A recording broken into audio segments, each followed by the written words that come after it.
When systems fail, what do you think happens? Most people imagine the same thing: chaos everywhere.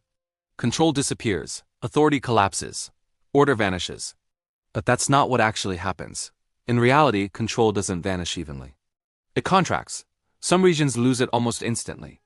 Others hold on to it quietly, efficiently long after the wider system breaks. In this video, we're going to explore the last places where control doesn't collapse. Understand why authority survives there and discover why force has almost nothing to do with it. This isn't about martial law or soldiers on every corner. It's about structure. And once you understand that structure, you'll see why chaos is never truly universal. To understand this, we need to redefine what control actually means. It's a word we use all the time, but what is it, really? Control isn't violence. It isn't based on fear. And it isn't about constant enforcement with patrols and checkpoints at every turn. Real, sustainable control is much simpler. It's predictability. When people know where their food is coming from, how power is distributed, which routes are open, and which are closed, and who makes the decisions, they comply without needing to be forced. The system works because it's reliable. The moment that predictability collapses, authority evaporates. It doesn't matter who has the most weapons. If the system can't deliver on its promises: food, power, safety, its legitimacy disappears. So the real question isn't who has power, it's where predictability survives. So let's look at where control fails first. You might think it's in the lawless fringes, but it's often the opposite. In high-density regions, our bustling cities and sprawling suburbs, control depends on one thing above all else: speed. Fast logistics to keep shelves stocked. Fast enforcement to respond to incidents. Fast communication to coordinate everything. But speed creates fragility. It's like a finely tuned machine running at maximum RPM. When just one component lags: a fuel shortage, a power grid failure, a breakdown in transportation, the entire system overloads almost instantly. Rules stop working because they can't be enforced. Signals from authorities conflict with reality on the ground. Compliance drops, not because people suddenly decide to rebel, but because the system simply can't synchronize anymore. It becomes impossible to follow the rules when the rules no longer make sense. Now compare that chaotic breakdown with regions where control is slower, but much, much steadier. When you map out the resilience of authority, you don't find it in the capital cities or the global megacities. You find it in places with a very different set of characteristics. These are regions with fewer access points. Think valleys with only 1 or 2 roads in, or coastal towns with a single main highway. They have smaller, more stable populations. Decision-making is often localized.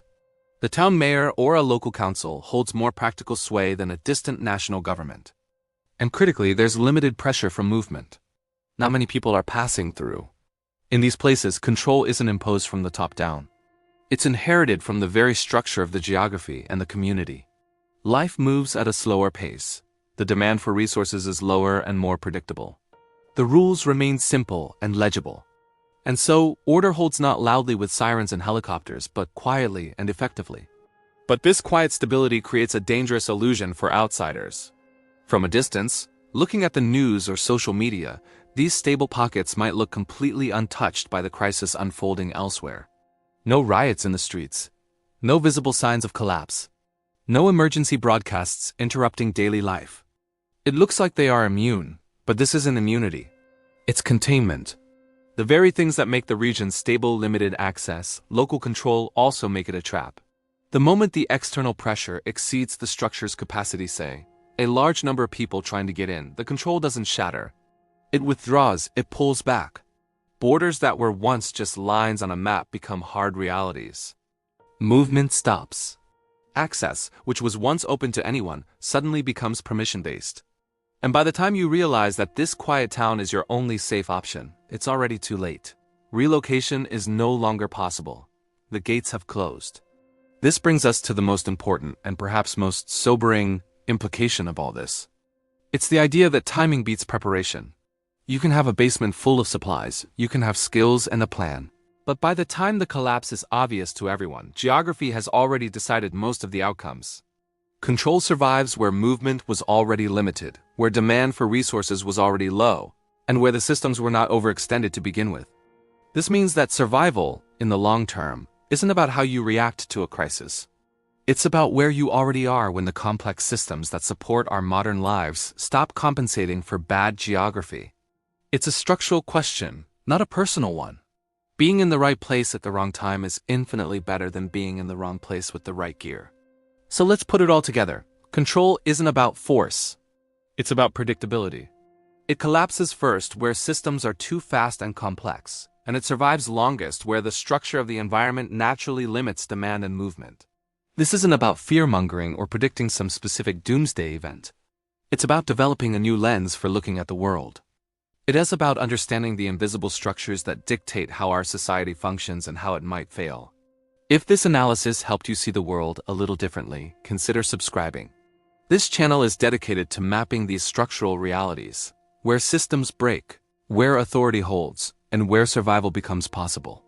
Now, I want to ask you a question. Thinking about the place you live right now, its geography, its population density, its access points. If control collapsed on a national level, would it hold firm where you are, or would it disappear overnight? Let me know your thoughts about your region in the comments. This is Zero Hour Atlas. We don't predict doom. We map what survives. Thanks for watching.